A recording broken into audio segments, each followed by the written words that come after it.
The air in the attorney's office always smelled faintly of lemon polish and stale coffee, like someone had tried to clean up a mess that had already settled into the furniture. I sat there with my hands on my knees, watching sunlight crawl through the blinds and stripe across a stack of envelopes on the accountant's desk. The clock behind him ticked slower than normal. It always did when money and family were about to collide. Mom's estate had taken almost 6 months to process. 6 months of forms, signatures, old receipts, missing deeds, and text threads with my two siblings that could curdle milk. We were supposed to be done today. Just one final meeting, one last signing, and then we'd each get our share. 3 ways. Simple as that. At least, that's what I thought. "All right, folks," said the accountant Richard Hall, tapping a manila folder with his pen. He looked older than the last time I saw him. Same gray mustache, same pale blue shirt, but the skin around his eyes sagged a little lower, like the years of family squabbles had finally caught up to him. "We're here to finalize the division of the estate. I've got the checks printed, the deeds notarized, and a couple of personal letters from your mother. One for each of you." Beside me, my sister Caroline crossed her arms. She was wearing her usual sharp tone like perfume, expensive, obvious, and choking if you stayed too close. "Let's just get this over with," she said. On the other side of the table, my brother Jake leaned back, tapping his foot. He'd come straight from his garage, judging by the grease under his fingernails and the smell of gasoline that followed him. He gave me a half smile, the same one he used when we were kids, and he'd just stolen something he planned to return later. I tried to stay neutral. I'd promised myself not to get dragged into their fights again. Richard opened the folder, cleared his throat, and began reading. "Per the will of the late Ms. Margaret Leland, the estate is to be divided equally among her 3 children, Caroline Leland Gross, Jacob Leland, and Thomas Leland." That was me, Thomas. The middle child, the quiet one, the one who stayed after Mom's funeral to clean up the kitchen while the others argued about what to do with the house. Richard continued, "Each beneficiary will receive 1/3 of the estate, totaling an equal sum after property liquidation. The property on Elm Creek Road is to be sold and divided accordingly. Any remaining personal items of sentimental value are to be distributed per the enclosed letters." He placed 3 envelopes on the table. Each one had our names written in Mom's handwriting. Steady, careful cursive, the kind that made you slow down to read it right. I could almost hear her voice saying, "Don't rush through it, Tom. Read every word." Caroline snatched hers immediately. Jake followed, shrugging. I waited until they were both looking at theirs before picking mine up. The paper felt thick, warm from the sun filtering through the blinds. Then Richard paused. He frowned slightly, flipping through the folder again. "There's one more thing," he said. The room went still. He reached into the folder and pulled out another envelope, plain, unmarked, sealed with red wax instead of the usual glue. He turned it over once, twice, like he wasn't sure he should even be holding it. "This one," he said quietly, "was left in the back of the file. It's labeled open only after initial distribution." Caroline straightened in her seat. "Excuse me?" Richard adjusted his glasses. "Your mother left instructions to read this second letter aloud once the first had been distributed." Jake chuckled under his breath. "That sounds like her. Always one last surprise." But my stomach turned. Mom wasn't the dramatic type. She'd been a nurse for 30 years, steady hands, steady voice. If she left a second envelope, there was a reason. Richard hesitated. "Would you like me to continue?" Caroline sighed loudly. "Yes, obviously. Let's hear it so we can be done." Jake nodded. "Yeah, rip the Band-Aid off." Richard broke the seal. The sound was sharp, like a rip of fabric. He unfolded the letter slowly, the paper trembling just slightly in his hands. Then he began to read. I could still hear Mom's voice in the words, even though it was Richard's mouth moving. She'd written it months before she passed, probably when she realized the chemo wasn't working. "To my children," it began, "if you're hearing this, then I'm gone, and you've already divided what's left of me in numbers. That's all right. I know you'll each find something to hold on to, but there's one thing you don't know yet." Caroline made a small, impatient sound. Jake rolled his eyes. Richard continued, his voice steady. "I left a separate account in your father's name. He opened it before he left us in 1997, and I never touched it until now. That account holds the truth about the land you're selling. It doesn't belong to all three of you." Jake sat forward. "What's that supposed to mean?" Richard swallowed. "It says here, the Elm Creek property is not to be sold equally. Only one of you has legal rights to it, and that person will know why when you find the second key."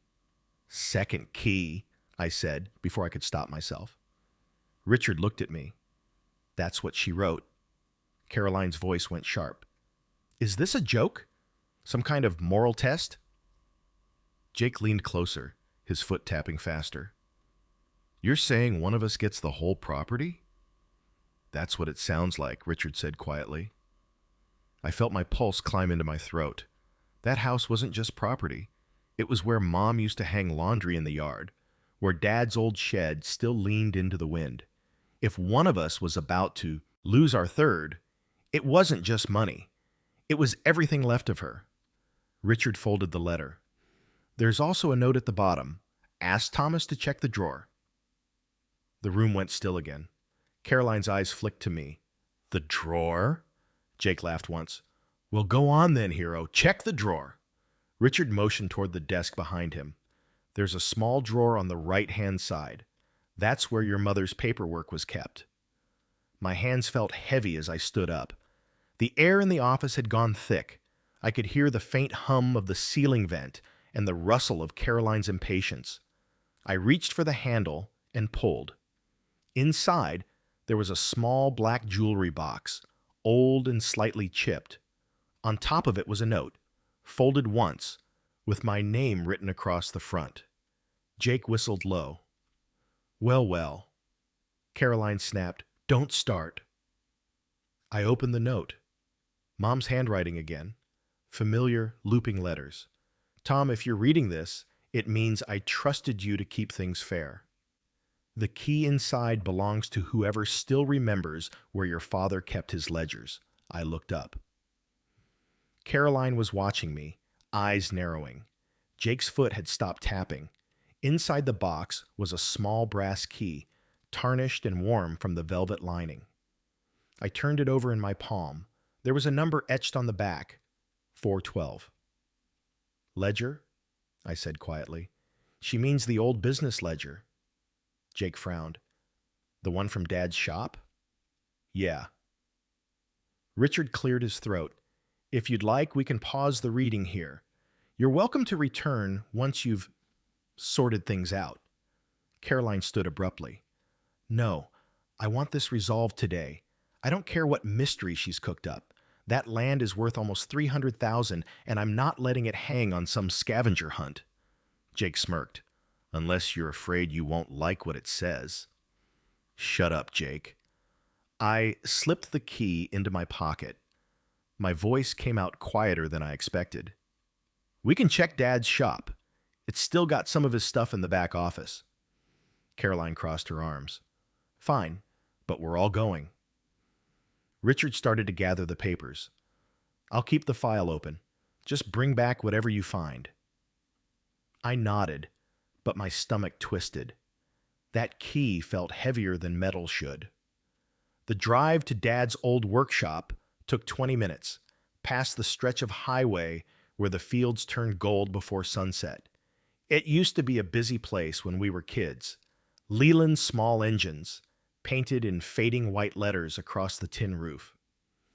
Now the parking lot was cracked with weeds, the front windows clouded with dust. Caroline parked her SUV right in front, stepping out like she owned the place. Jake followed, tossing his cigarette onto the gravel. I still had the key in my hand when I unlocked the front door. The smell hit immediately, oil, rust, and something faintly sweet, like old motor grease mixed with sawdust. Jake whistled again. Haven't been in here since Dad left. Don't act nostalgic, Caroline muttered. He walked out on all of us. Jake shrugged. Still built half the town's lawnmowers before he did. I ignored them both and moved toward the back office. The door was half open, creaking as I pushed it. The desk was still there. Same old metal frame. Same dent where Dad used to drop his wrench. There was a filing cabinet in the corner, locked. The label read Ledgers, 1992 to 1997. I looked at the key again. 412. There was a small number stamped above the keyhole. 412. When the lock clicked open, my hands actually trembled. Inside, a row of old notebooks sat neatly stacked. On top of them was a brown envelope labeled Transfer Agreement.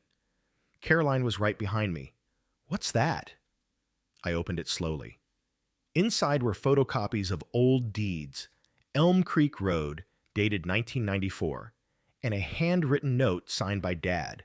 It read, Ownership transferred to Thomas Leland upon proof of completion to protect Margaret's claim. My mouth went dry. Jake leaned in. Completion of what? I kept reading. He helped me rebuild the South Foundation. Caroline refused. Jacob sold his share early. He earned it. I didn't even remember that summer clearly. I'd been 17, home from school, when Dad asked me to help fix the old porch foundation. Caroline was already gone to college. Jake had pawned his tools to buy a used car. I just thought I was helping. Caroline snatched the paper from my hands. This can't be real. He wrote this before the divorce. It's not valid. Jake's voice rose.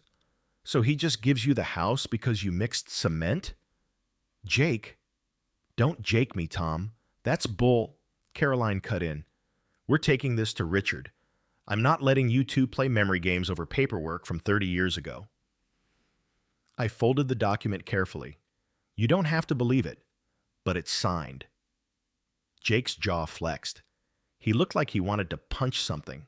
Instead, he grabbed a wrench off the shelf and slammed it down. The clang echoed through the shop, startling a bird from the rafters. Caroline's face went red. You always do this. Break things when you don't get your way. Yeah, and you always talk your way into a better cut. Enough, I shouted. My voice bounced off the metal walls. They both froze. We'll take it back to the accountant, I said, quieter this time. Let him decide if it's legal. No one's stealing anything. Jake's shoulders dropped, but his eyes stayed cold. You better hope you're right, Tom. Caroline stormed past us, out the door, heels clicking like gunfire. I waited until she was gone, then leaned against the desk. My hands were still shaking. I looked down at the signature on that old paper.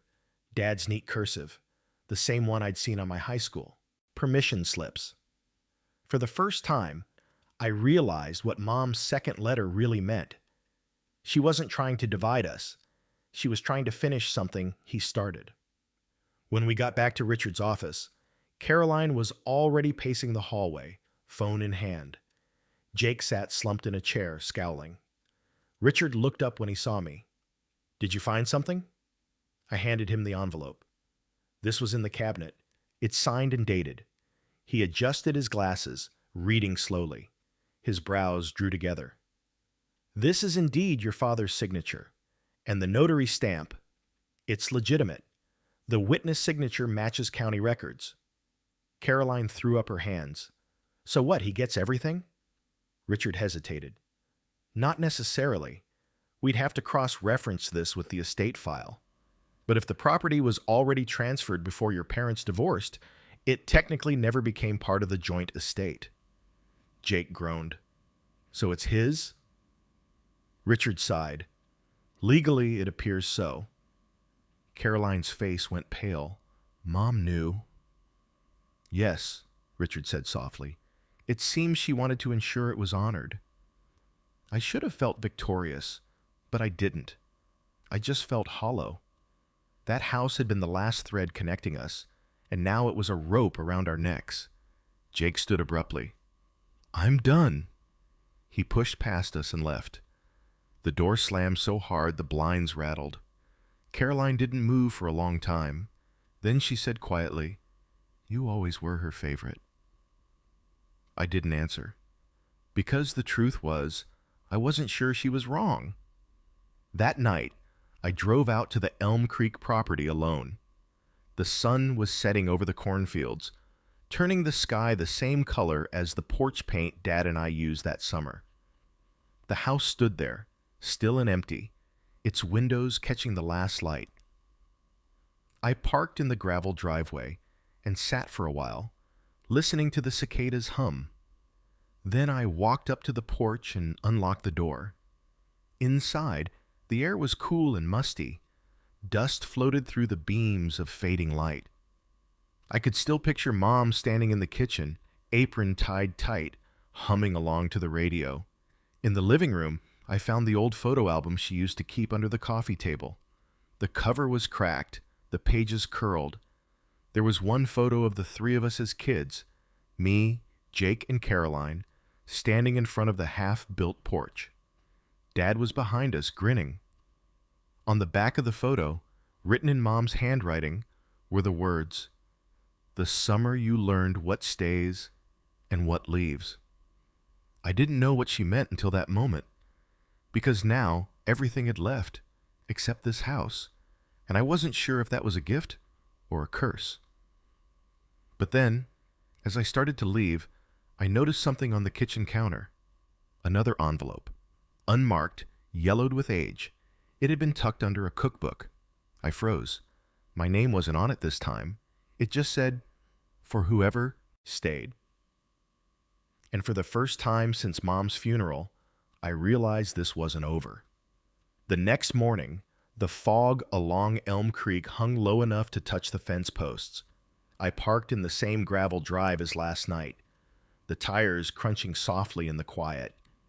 The envelope from the kitchen counter sat on the passenger seat, its edges curled from the damp air. I hadn't opened it yet.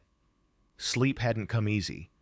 Every time I closed my eyes, I saw Caroline's face at the lawyer's office, tight-lipped, furious, and Jake's glare when he realized Mom's letter might have meant he'd sold his share years ago.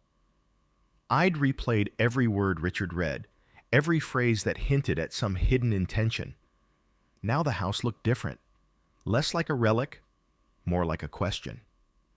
I got out, slammed the truck door softly, and walked up the porch steps. A loose board creaked under my boot. When I turned the knob, the door gave way with a long sigh. The envelope sat where I'd left it, beside the cookbook and a glass of cloudy water someone, probably Mom, had forgotten months ago. The label was still clear, "For whoever stayed." I ran my thumb along the flap, thinking about how she used to tuck notes in our lunchboxes when we were kids. Caroline's always had neat reminders. "Good luck on your test." Jake's were jokes or coupons for ice cream. Mine usually said, "Don't let them rush you." I broke the seal. Inside was a single page. The handwriting slanted slightly, as if she'd written it fast. "You three were my whole life, but only one of you came back when things broke. Whoever stayed long enough to fix what was falling apart deserves to know where it really started. Look behind the pantry wall." Mom. Behind the pantry wall. I folded the note carefully, slid it into my pocket, and walked toward the kitchen. The old pantry door was narrow, painted the same faded green as the cabinets. I opened it, breathing in the smell of dry wood and old flour. There were shelves of canning jars, some still filled with cloudy peaches from 10 years ago. A slat near the floor looked loose. I pressed against it. It shifted. I grabbed a screwdriver from the counter and pried it open. Behind the panel was a small hollow, barely big enough for a shoebox. Inside was a weathered metal tin. I pulled it out, brushed off the dust, and opened it. There were 2 items inside, an old checkbook and a folded photograph. The checkbook was Dad's, Leland Small Engines, with carbon copies of checks dated from the late 1990s. The photograph stopped me cold. Mom and Dad standing in front of the Elm Creek house, younger, arms around each other, a for sale sign behind them. But someone had written across the bottom in red pen, "Sale canceled. Truth not yet told." I stared at it until my vision blurred. Outside, I heard a car door slam. Jake's voice carried across the yard. "Tom, you here?" I tucked the photo into my jacket and met him on the porch. He looked rough, eyes bloodshot, jaw tight. "Couldn't sleep either?" I asked. He laughed bitterly. "Couldn't stop thinking about Dad giving you the house." I didn't answer. He stepped closer. "Caroline's calling lawyers already.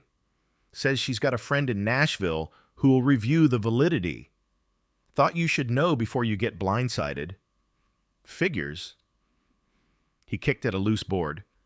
"You open that envelope?" I hesitated. "Yeah." "What's it say?" "Something about a pantry wall. I found Dad's old checkbook." He squinted. "Checkbook?" "From the shop. Looks like payments for materials. But some checks aren't written to suppliers. They're to a woman named E. Harper." Jake frowned. "Never heard of her." "Me neither." He rubbed his neck. "Mom said truth about the land. Maybe that's it." Before I could reply, his phone buzzed. He looked at the screen and muttered a curse. "Caroline again. Wants me to convince you to sign a joint claim. Says if we act united, Richard'll have to reconsider." "She's grasping." "Yeah." He exhaled hard. "But she's not wrong about one thing. Mom left more than she told us." We both stood there, listening to the cicadas warming up in the trees. Finally, Jake said, "You mind if I look at those checks?" I handed him the tin. He flipped through the pages, squinting. "These are all made out to E. Harper Construction. That ring a bell?" "No." He pulled one carbon copy loose and held it toward the light. "Address says County Route 5, Box 18. That's over by the quarry, right?" "Yeah." He smirked faintly. "Field trip?" I nodded. "Field trip." County Route 5 looked smaller than I remembered. It wound past soybean fields and rusted mailboxes, each one leaning a little more than the last. The address on the check led us to a low white building with a hand-painted sign, "Harper and Son Masonry, established 1969. We parked out front. An older woman in denim overalls stepped out from behind the counter when we entered. Her hair was silver, pulled back tight, her hands still coated in dry mortar. "Can I help you, boys?" Jake smiled awkwardly. "We're looking for anyone who worked here back in the 90s. E. Harper?" "That'd be me," she said. "Edith Harper. My husband passed in '03. I stepped forward. "Ma'am, I'm Thomas Leland. My mother was Margaret Leland. My dad contracted with your company around '94 for work on a foundation out at Elm Creek Road."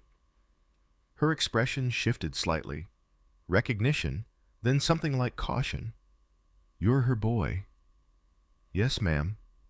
She wiped her hands on a rag. "Your daddy came out here after hours once. Paid cash for some extra supplies. Said he didn't want it on the books. I told him we don't do under table. But he insisted." Jake raised an eyebrow. "Cash? For what?" "Cement bags, gravel, some rebar. Enough to shore up a foundation twice over. Said he was patching a sinkhole under the house." My stomach tightened. "Sinkhole?" She nodded. "He said if the county found out, they'd condemn the property. Didn't want to lose it after he'd put all that time in." Jake looked at me. "So he hid it?" "Guess so." Edith leaned on the counter. "Your mama came by a week later, asked if we'd seen him. She looked worried. I told her about the supplies, and she said if he covered it, then he covered something else too." The room went quiet except for the hum of the old fridge in the corner. Edith sighed. "If you're asking my opinion, son, that house ain't sitting right. Literally or otherwise." Jake chuckled nervously. So the land's cursed. She shook her head. No, just heavy with secrets. Be careful poking them. We thanked her and left. Outside, the air felt thicker. Jake turned to me. So Dad hit a sinkhole. Mom found out. And now there's a second envelope about the truth of the land. You thinking what I'm thinking? Probably. That it's dangerous? I stared back at the field stretching toward the horizon. That it's unfinished. By the time we got back to Elm Creek, the sun was dipping low. Caroline's SUV was already parked out front. She beat us here, Jake muttered. Caroline was on the porch talking into her phone. When she saw us, she hung up. You two are unbelievable. Running around like this is a treasure hunt. We found something, I said. Of course you did. She crossed her arms. Lawyer says he's reviewing the document. In the meantime, don't move anything from this property or I'll file an injunction. Jake groaned. Caroline, I mean it. Mom might have trusted you, Tom, but she didn't make you judge and jury. I handed her the photograph I'd found behind the pantry. Take a look. She glanced at it, then frowned. What's this supposed to be? Proof they tried to sell the house once, before Dad left. Mom canceled it. Why? I think because of whatever he hid under the foundation. Her eyes flicked up. You're kidding. Jake said, we talked to the Harpers. Dad covered a sinkhole. Caroline's face paled slightly. A sinkhole? Then the land might be worthless, I finished. She stepped back, shaking her head. No, that can't be. That property's appraised for $300,000. Appraised, not inspected, Jake said. She turned on him. You're loving this, aren't you? He laughed once. You think I want the house to collapse? Maybe you just want to see me lose. Caroline? Enough, I snapped. We're not doing this here.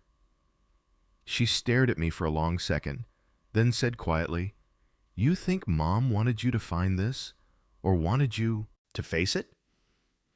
Then she got in her car and drove off, gravel spitting behind her tires.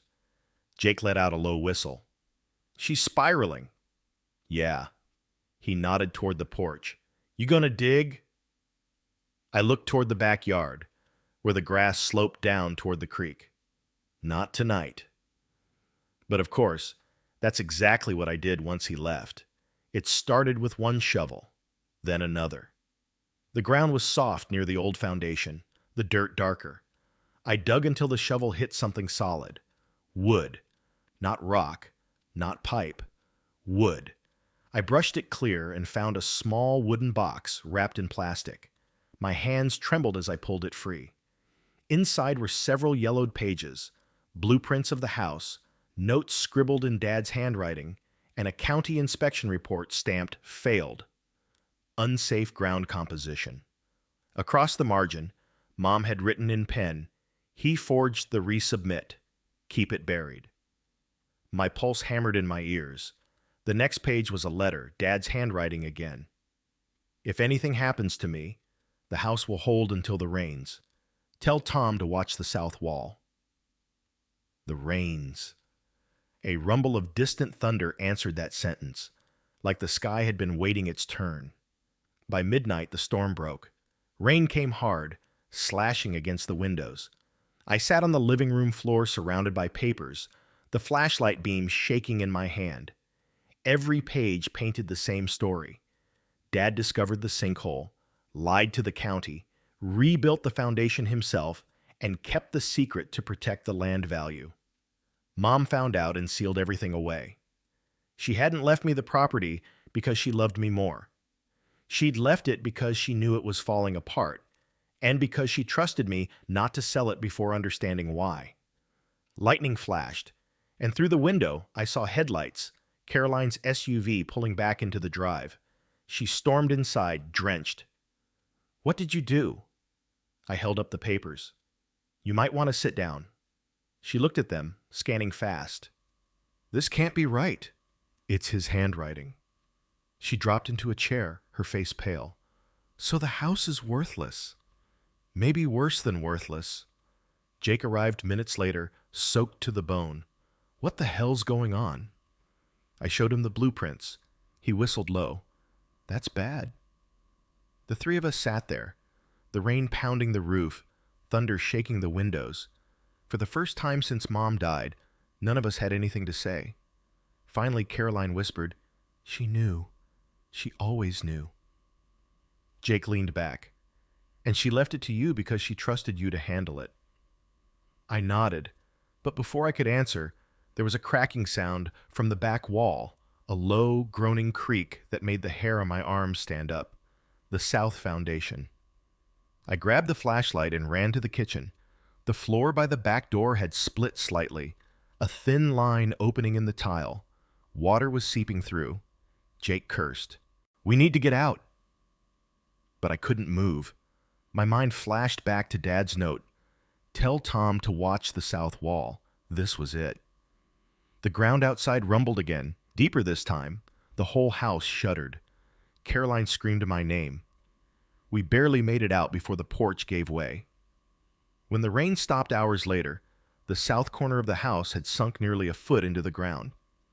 By morning, the fire department had cordoned off the property. Richard showed up in his sedan, umbrella in hand, looking 10 years older. They told us the ground was unstable, that erosion from the creek had eaten away the foundation for years. The house was a loss. Caroline cried quietly beside her car. Jake just stared at the wreckage. Richard approached me. "Thomas, the county's going to file a report. Once they do, the property value will be negligible." "I know." He hesitated. "Your mother must have known too." "She did." He nodded slowly. "Then maybe this was her way of letting it end?"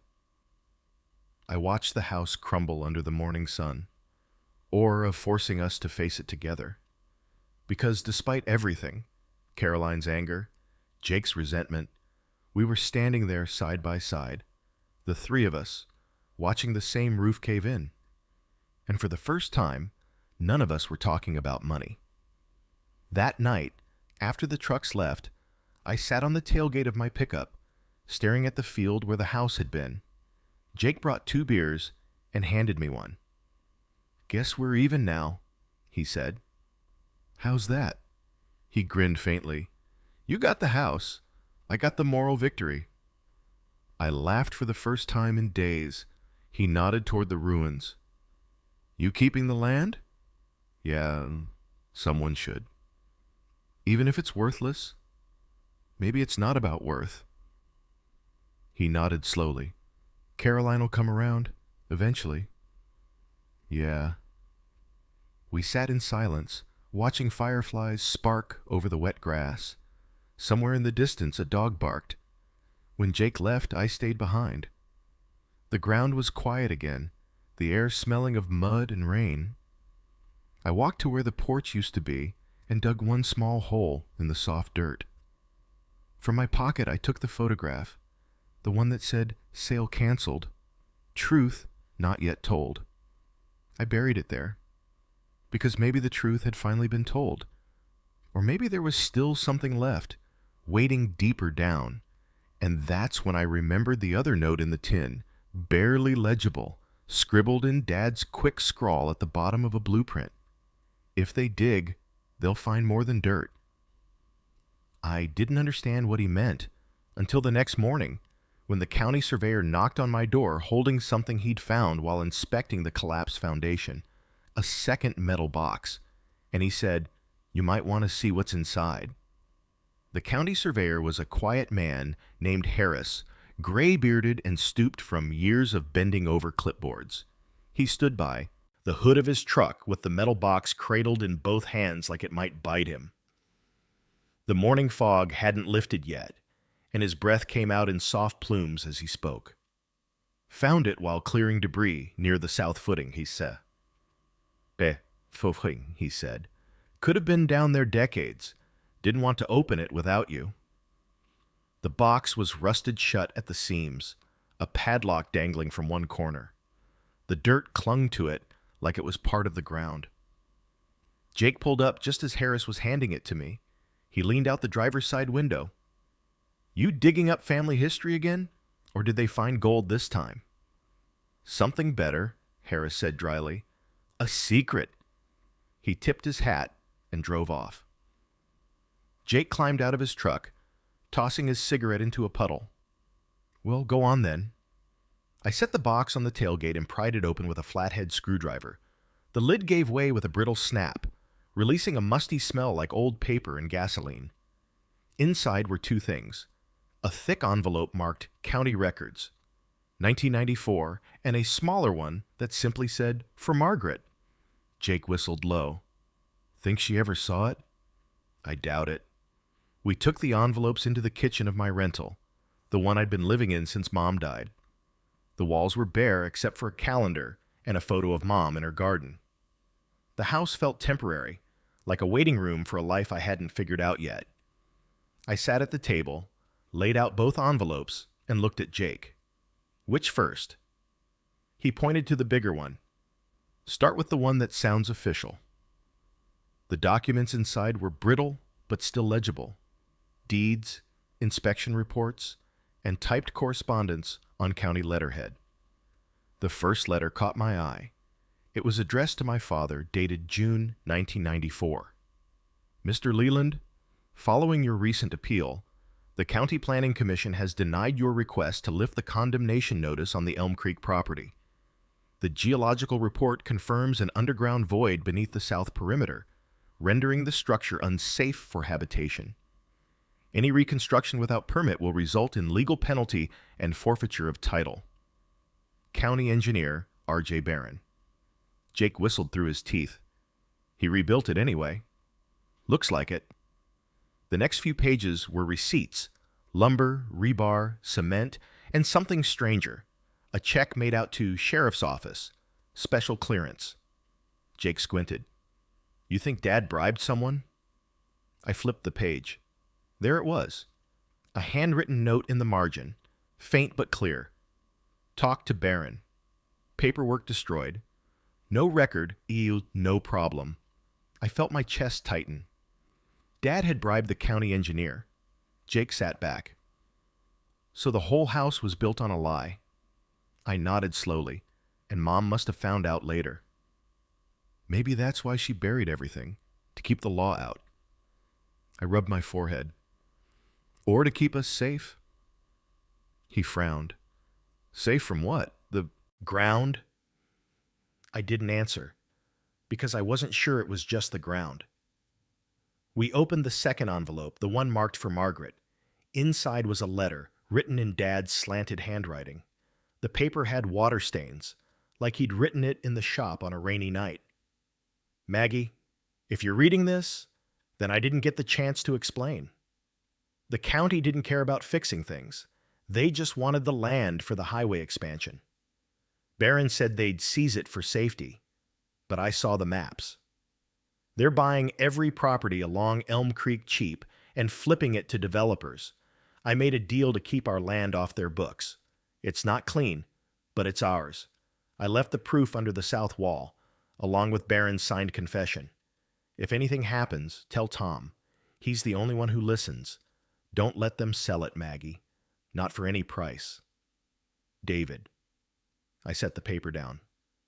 My throat went dry. Jake blinked slowly. So the county bribed him to keep quiet about the sinkhole? More like he bribed them to look away. And then he changed his mind.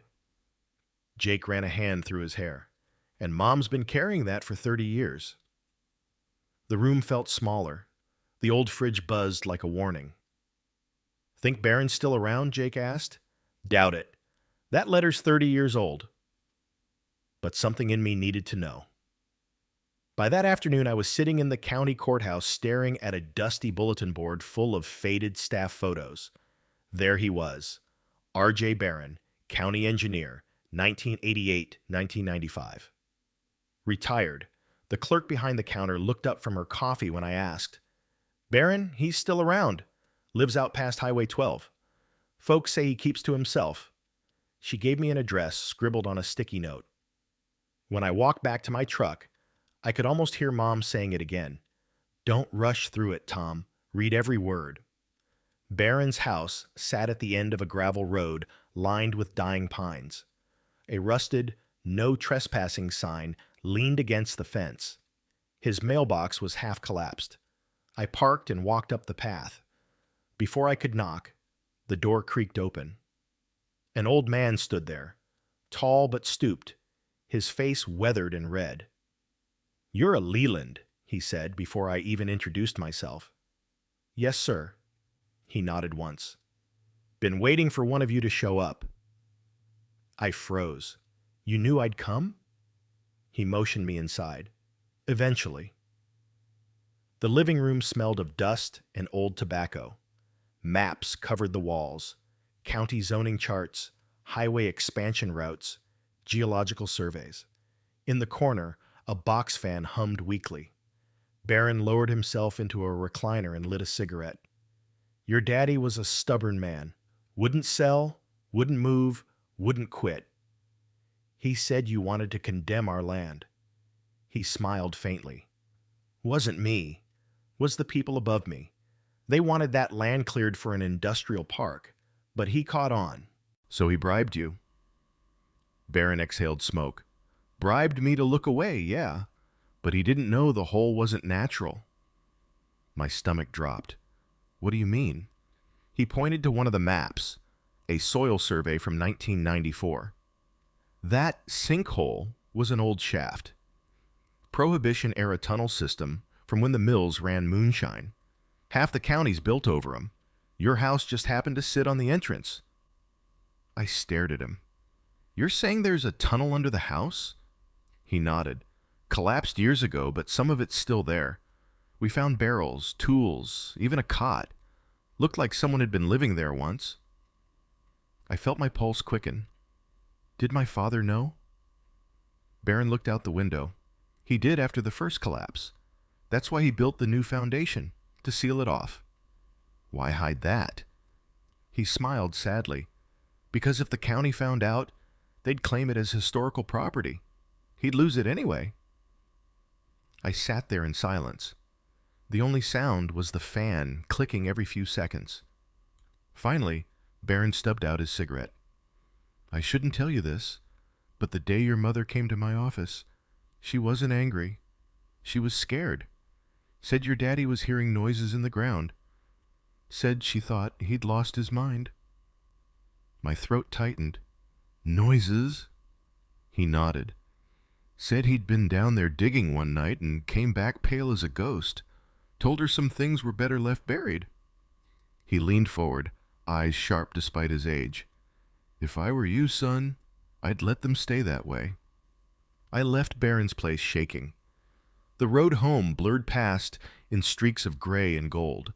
Jake was waiting on my porch when I got back. "Well?" "There's a tunnel under the house, I said. "Old moonshine route. Dad sealed it." Jake blinked. "You're serious?" "Dead serious." He whistled low. "You think that's what the second box was about?" "Maybe. Or maybe he left something down there." Jake frowned. "The house is half collapsed." "I know." He stared at me. "You're going down there, aren't you?" I didn't answer, because I already knew I was. That night I drove back to Elm Creek with a headlamp and a crowbar. The rain had dried, leaving the soil damp and pliable. The county's caution tape fluttered in the wind. I moved to where the south wall had sunk. The earth there was darker, softer. I dug slowly, one shovelful at a time, until the dirt gave way to something hollow, a cavity. The beam from my headlamp caught the edge of a wooden ladder, half rotted, leading down into darkness. Every instinct told me to stop. But curiosity has its own gravity. I descended carefully, the wood creaking under my weight. At the bottom, the air was cool and still, smelling faintly of earth and metal. The tunnel was narrow, supported by old timber beams blackened with age. I followed it about 20 feet before it opened into a small chamber. There were rusted barrels, a broken lantern, and in the corner, a metal lockbox. My pulse hammered. I knelt, brushed off the dirt, and forced it open. Inside were stacks of old papers, property ledgers, hand-drawn maps, and one envelope marked, "In case they come back." I unfolded it. Tom, if you're reading this, I didn't make it out of the second collapse. Your mother will tell you I left, but that's not true. The tunnel took part of the south foundation with it, and I sealed myself in to keep it from spreading. They'll come one day, those men from the county or the company. They'll dig here and claim what's ours. Don't let them. The land hides their lie, and my mistake. Keep it buried, son. Dad. The paper trembled in my hands. I looked around the chamber, realizing what it meant. He hadn't disappeared. He died here, alone, trying to save the house. I stumbled back up the ladder, gasping for air as the night closed around me. The next morning I called Caroline. She didn't pick up. I left a message. There's something you both need to see. By noon, she and Jake were standing in the yard, watching as I set the lockbox on the tailgate. Caroline's voice was tight. What now, Tom? I opened the box and handed her the letter. She read it once, then again, then pressed it to her chest. He didn't leave. Jake's jaw clenched. He died saving it. For the first time in years, none of us argued. Caroline wiped her eyes. What do we do now? I looked at the ruins of the house. The earth around it was still damp, still breathing. We tell the truth. Jake frowned. To who? To everyone. 2 weeks later, the county published a report. Former engineer confirms falsified records in 1994 condemnation dispute. Barron's statement, combined with the documents in Dad's letter, cleared Mom's name and exposed the bribery scheme. The Elm Creek site was declared a protected historical zone, not for its market value, but for what it represented. Caroline sold her house in Nashville and moved back into town. Jake started fixing up Dad's old shop, said he'd reopen it as a community workspace. As for me, I bought a small plot of land across from the ruins, built a modest house, kept one framed photo on the mantle, Mom, Dad, and the three of us as kids in front of the porch. Some nights, when the wind blows from the creek, I swear I can still smell the lemon polish she used on the floors. The county fenced off the collapse, but I visit sometimes. Leave a flower on the mound where the south wall used to stand. People ask why I never sold the land, even now that it's worthless. I tell them it's not about money. It's about knowing what's buried and what stayed. Because, in the end, the estate really was split 3 ways. Not in cash, not in deeds. In truth, in loss, and in forgiveness. And for the first time in my life, that feels fair. If this story moved you, subscribe for more real-life confessions and emotional journeys like this one.